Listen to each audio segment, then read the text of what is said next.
Կրկնել էի գրառումով պարոն Ռուբինյան, բայց այդուհանդերձ Ադրբեջանի նախագահի հայտարարությանն եմ ուզում անդրադառնալ։ Խաղաղության օրակարգ եք դուք մշտապես բարձրաձայնում, ասում եք դա պետք է լինի եւ չպետք է շեղվենք։ Ինչպես բացատրենք այդ խաղաղության օրակարգի շրջանակում Ադրբեջանը չի դադարում բարձրաձայնել նման մտքեր եւ դա ըստ էության նաեւ դիտարկվում է որպես տարածքային նկրտում Հայաստանի նկատմամբ։ Տեսեք, դուք արդարացիորեն նշեցիք, որ ես գրառման անդրադարձել եմ, գրառմանս առանձնապես ավելացնելու բան չունեմ։ Մենակ ասեմ մի բան։ Նախ ամեն դեպքում Ադրբեջանից հնչող հայտարարությունների շեշտադրման որոշակի փոփոխություն տեսնում ենք օգոստոսի 8-ից։ Իհարկե չենք կարող ասել, որ չեն լինում հայտարարություններ, որոնք համարում ենք ապակառուցողական, այդ հայտարարությունները նշած դրանցից մեկն է։ Բայց մենք կարծում ենք, որ եւ ինչպես գրառմանս մեջ նշել եմ, եթե հետ գնանք տեղանունների իմաստով ամենևին մեզ համար ոչ շահեկան վիճակ չենք տեսնի, շատ շահեկան վիճակ տեսնենք, բայց հետ գնալ պետք չի, պետք է գնալ առաջ։ Եվ դա է խաղաղության ամրապնդման եւ պահպանման ձևը։ Ես պետք է ասեմ, որ երեք մի քաղաքացի մի գրառում էր կատարել, կամ մեկնաբանություններ կատարել մի գրառման տակ, ասում էր Ալիևը ասում է, որ քարտեզում Սևան չկա, գյուղ չա է, դա է խաղաղությունը։ Մի կողմ թողնենք, որ քաղաքացին սխալ էր մեջ բերել, Ադրբեջանի նախագահ ասել էր, որ ցարական քարտեզներում Սևան չէր, գյուղ չա էր, ոչ թե այս պայմաններ խոսում, բայց դա մի կողմ։ Եվ ես նրան պատասխանեցի, որ ոչ, խաղաղությունն այն է, երբ որ ռուսական ծագման ցորենը երկաթուղով Ադրբեջանի տարածքով գալիս է, ներմուծվում է Հայաստան։ Ես կխնդրեի օպերատորներին մի քիչ ցածրաձայն խոսել, որտեղ չեմ կենտրոնանում։ Եվ դա է խաղաղությունը, եւ դա հենց այն է, ինչ տեղի է ունեցել երեք էկոնոմիկայի նախարար Գևորգ Պապոյանը հաստատեց, որ ռուսական ծագման ցորենը Ադրբեջանի տարածքով երկաթուղով ներմուծվում է Հայաստան։ Սա հասկանում եք ինչ, եւ սա ի հավելումն արդեն իսկ հայտարարված ղազախական ծագման ցորենի, որը կրկին Ադրբեջանի տարածքով երկաթուղով գալիս է Հայաստան։ Սա ես առանց չափազանցության եմ ասում, սա պատմական իրադարձություն է եւ այսպիսի բան վերջի անգամ եղել է 1991 կամ երևի 92 թվականին, այսինքն պատերազմի ակտիվ փուլից առաջ։ Սա առաջին անգամն է, որ Ռուսաստանից եւ Ղազախստանից երկաթուղով Հայաստան որևէ բան ներմուծում է։ Կներեք, դուք կանխեցիք իմ հարցը։ Հենց այդ թեւը, որ դուք պատմանշեցիք, ասում են, այո, դա եղել է, դա նոր բան չի, բայց դա չի կանխել։ Ոչ նոր բան չի, նոր բան է։ Չէ, 91 թվականին ասեցիք, չէ, որ եղել է նաեւ այդ ժամանակ։ Չէ, ոչ միայն 91 թվականին, չի կանխել հետագա զարգացումն, այսինքն պատերազմը, Արցախի հետ կապված իրադարձությունները չի կանխել դա։ Դա մի քիչ տրամաբանական, հասկացա ինչ եք ասում, բայց դա մի քիչ տրամաբանական չի, այստեղ հարցը կանխել չկանխելու մասին չի, այստեղ հարցը ինչ որ բան հավանական եւ անհավանական դարձնելու մասին է։ Պարզ է, չէ, որ մի իրավիճակում, երբ որ երկու երկրների սահմանները ամբողջովին փակ են, երբ որ երկու երկրները ամբողջական իրար հանդեպ բլոկադա են իրականացնում, երբ որ սահմանին խրամատներ են եւ զինվորներ, այդ իրավիճակում ռազմական բախման հավանականությունը տասնապատիկ անգամ ավելի բարձր է, քան այն իրավիճակում, երբ որ սահմանը բաց է եւ բան չկա, բլոկադա չկա կամ բլոկադան քիչ-քիչ քչանում է, բայց դա մի կողմ Դալեմ մի պահ մոռանանք նույնիսկ բանը, նույնիսկ հավանականությունը ռազմական բախման կամ դրա մեծությունը կամ փոքրությունը նաև տնտեսական առումով մենք առաջին անգամ ըստ էության երկաթուղային կապ ենք ստանում մի երկրի հետ, որը Վրաստանը չէ, որտեղ միակ երկիրը, որի հետ ունենք երկաթուղային կապ, Վրաստանն էր այս 30 տարի։ Հիմա արդեն Ռուսաստանի եւ Ղազախստանից երկաթուղով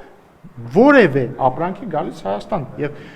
անհնար է գերագնահատել այս իրադարձության կարևորությունը եւ իմի բերելով էս հատվածը, էլի։ Հետեւաբար, այո, խաղաղության ճանապարհին կլինեն խնդրահարույց հարցեր։ Այո, կարող են լինել հայտարարություններ, որոնք մենք կհամարենք խնդրահարույց, բայց պետք է այդ եւ որոնց անդրադարձել ենք։ Նշեցիք, ես եմ անդրադարձել։ Բայց պետք է կենտրոնանալ իրական ձեռքբերումների վրա եւ Ցորենի Հայաստան ներմուծումը Ադրբեջանի տարածքով շատ կարևոր փաստ է, որը պետք է արձանագրել, այդ թվում խաղաղության համատեքստ։ Մինչ իշխանությունները անդադար ամենօրյա գրաֆիկով խոսում են խաղաղության հաստատված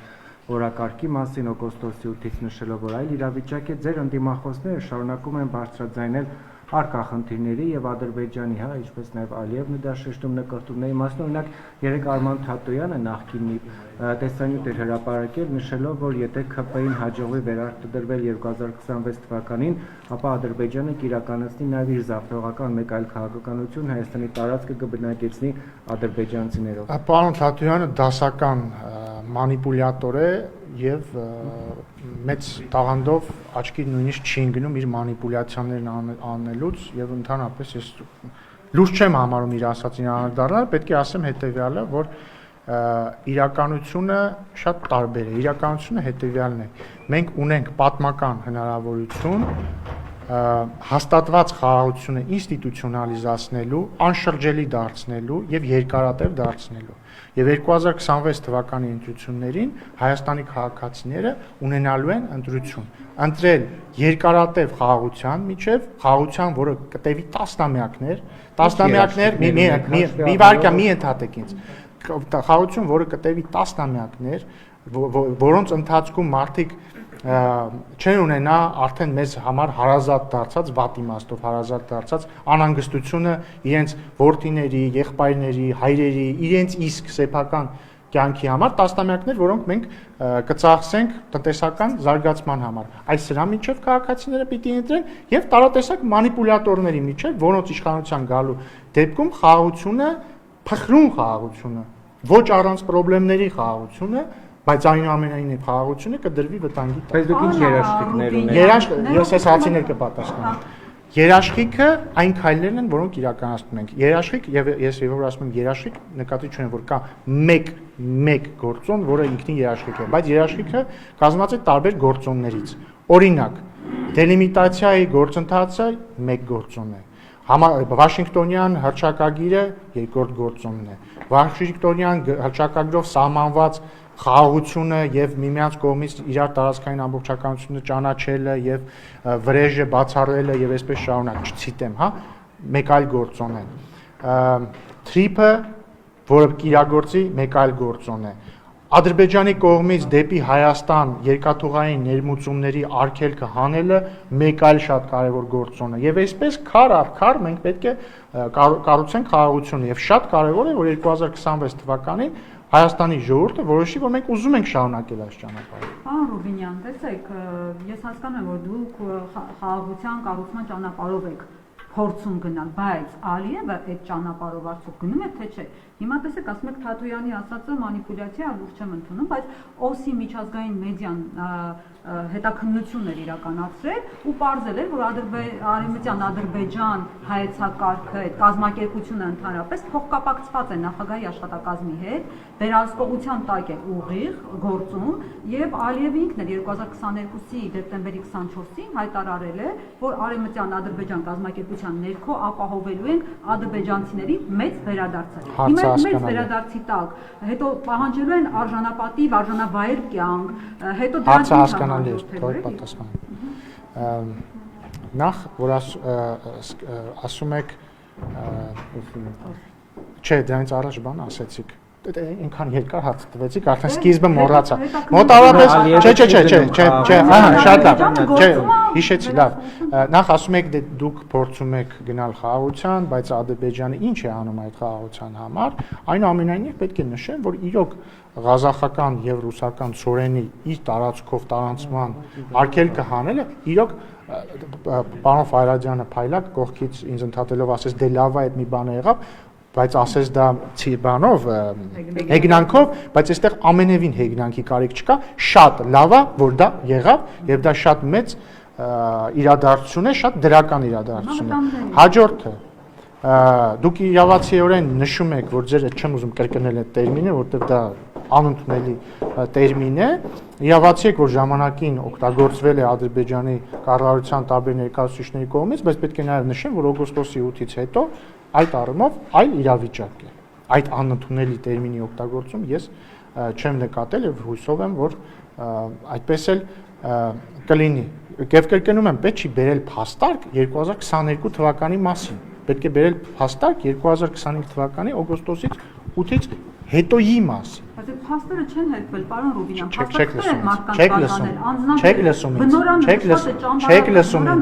Չեք լսում ինձ։ Չեք լսում։ Օգոստոսի 8-ից հետո չի գյուղի։ Չեք լսում ինձ։ Ասում եմ օգոստոսի 8-ից հետո, եթե խոսում ենք արևմտյան Ադրբեջան տերմինի մասին։ Ես նման տերմինի օգտագործում չեմ տեսել եւ շատ լավ է։ Այսինքն պնդում եք, որ քաղաքական թողեք ավարտեմ։ Հաջորդը, եթե դուք մատնանշում եք Արման Թաթոյանի նշածը, որ այդ կազմակերպությունը ինչ որ փաստաթղթեր էր տվել ինչ որ մարդկանց, այդ կազմակերպությունը ինչն էր, ընդ որում ինչ որ խոսում էր ինչ որ ռոպագանդիստների մասին, ռոպագանդիստներ չէ, Civilnet-ի ֆակտ չեք փաստերի ստուգման հարթակը եւ FIP փաստերի ստուգման հարթակը ֆիքսել էին, որ ինքը ասել էր, որ Ադրբեջանի կառավարությունն է դա տալիս, ֆիքսել էին, որ կառավարությունը չէր տալիս, այդ կազմակերպությունն էր տալիս, որի գործունեությանը մենք վերաբերում ենք շատ վատ, բայց ես հիմա չեմ կարող մեկնաբանել հասարակական կազմակերպության գործողությունները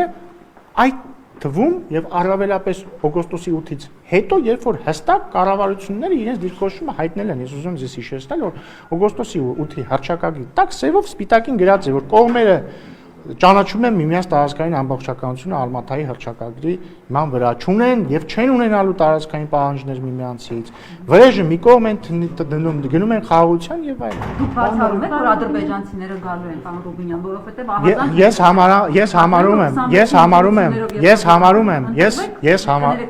Չէ, որտե միտքը པարզ է։ Համեն միջը ես ձեզ ընդհատեմ։ Ես համարում եմ, որ ընդհանրապես մեր ընդդիմությունը շատ մեծ կախման մեջ է Ադրբեջանից, որովհետև մեր ընդդիմության խոսույթներին մի ահռելի բաժին ձևավորվում է Ադրբեջանում։ Նկատի չունեմ, որ Ադրբեջանում գրում տալիս են իրանց։ Նկատի ունեմ, որ Ադրբեջանում պաշտոնյաները մի շաբաթ հայտարարություն չանեն, մեր ընդդիմությունը ասելիք չի ունենա ընդհանրապես եւ պատահական չէ իրենց ցնծությունը վերջին հայտարարությունից։ Ընդ որում միայն Ադրբեջանից չէ, այտենց այլ երկրների ԱԳՆ խոսնակներից էլ օրինակ իրենց խոսույթը ուղիղ կախման մեջ է։ Հա, բայց ես առաջարկում եմ Կիկոսի մահով չառաջնորդվել, կրկնում եմ, եկեք առաջնորդվենք նրանով, ինչ գրված է եւ ստորագրված է։ Գրված է եւ ստորագրված է, խաղաղություն է, գրված է ստորագրված է, կողմերը ճանաչում են միմյանց տարածքային ամբողջականությունը աներկբայորեն, գրած է եւ ստորագրված է, որ ապագայում նույնպես տարածքային պահանջներ միմյանց չեն ունենալու եւ այն մնացած հարցերը ուղղակի մանիպուլյացիայի ժանրից են։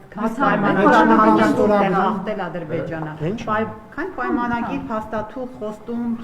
խախտել Ադրբեջանը։ Դե ախր ձեր հարցը ես հասկանում եմ, բայց ինքը ձեր հարցը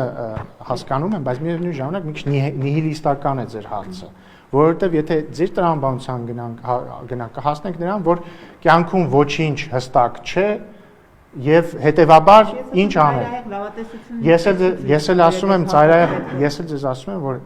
ճիշտ եք ասում եւ ծայրահեղ լավատեսություն պետք չի ցուցաբերել միայն ստորագրված փաստաթղթերի հիման վրա, բայց օրինակ լավատեսություն, երբ որ օրինակ Ադրբեջանի տարածքով երկաթուղով ապրանք է գալիս, դա մեկ քար ավելացնում է լավատեսության վրա։ Երբ որ Ղազախստանից է գալիս, երբ որ Ռուսաստանից է գալիս, եւս մեկ քար է ավելացնում այդ լավատեսության վրա, եւ մենք պետք է գնանք ոչ թե հետեւյալ տրամաբանության, որ դե ոչ մեկին չի կարող վստահել, պատրաստվենք կամ սպասենք վատագույնին, այլ հետեւյալ տրամաբանության։ Մենք ինչ կարող ենք անել, որպեսզի հաստատված խաղաղությունը դառնա ել ավելի ամրապնդված, որ դառնա կայուն, որ դառնա երկարաժամկետ, որ դառնա անշրջելի։ Իսկ դրանք անում են այն նմանատիպ քայլերով։ Պարոն Ռուբինյան, եւ վերջին հարցը։ Այս մի անգամն է ու հույս ունեմ նաեւ նախագծի մասին հարց կտակ։ Այս մի անգամն է գալու այդ բեռները, թե բարբերաբար են գալու, թե ոչ, ունեք երկու հարցը մի անգամստան պատասխանեք, եթե կարելի է։ Ադրբեջանից անուղղակի պատասխան եղավ, որ չեն մասնակցի նախագահի մակարդակով Երևանում տեղի ունենալիք եվրոպական գագաթնաժողովին, արդյոք Թուրքիայից կան ինչ-որ պատասխաններ, թե ոչ։ Ադրբեջանից իմաստ չկա մեկնաբանել, որտեղ պաշտոնական հայտարարություն հաստատապես արված չի եղել, Թուրքիայից էլ մինչ այժմ արձագանք չկա, բայց կարծում եմ նորմալ է, որ արձագանք չկա, որովհետև միջոցառումը ամեն դեպքում ամիսներ անց է լինելու եւ հիմնականում պետությունների ղեկավարները ամսաթվին ավելի մոտ են որոշում գնալ կամ չգնալ եւ այլն, ծորենի առումով երևի ճիշտ կանեք էկոնոմիկայի նախարարության հարցն է։ Եվ հասել է արդեն Հայաստան, թե ոչ։ Կարծեմ ոչ, բայց ճանապարհին է։